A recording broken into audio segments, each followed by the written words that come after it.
ఏనుగులలో ఐరావతాన్ని, పశువులలో సింహాన్ని, పక్షులలో గరుడుణ్ణి, మనుష్యులలో రారాజును, శస్త్రాలలో వజ్రాన్ని,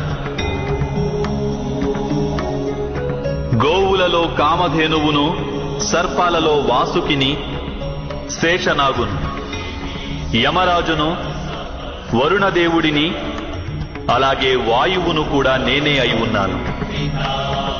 శ్రీరామచంద్రుడిని, పవిత్ర గంగా నదిని, సృష్టిలో ఆది మధ్యాంతములను నేనే అయి ఉన్నాను.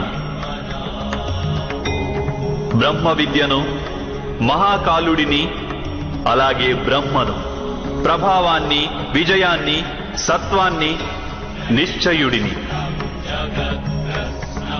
దండన, శక్తి, నీతి, మౌనం, అలాగే తత్వజ్ఞానాన్ని కూడా నేనే అయి ఉన్నాను. వాసుదేవుడను, అర్జునుడను, వేదవ్యాసుడను, నేను కానిదంటూ వేరొకటి లేనే లేదు.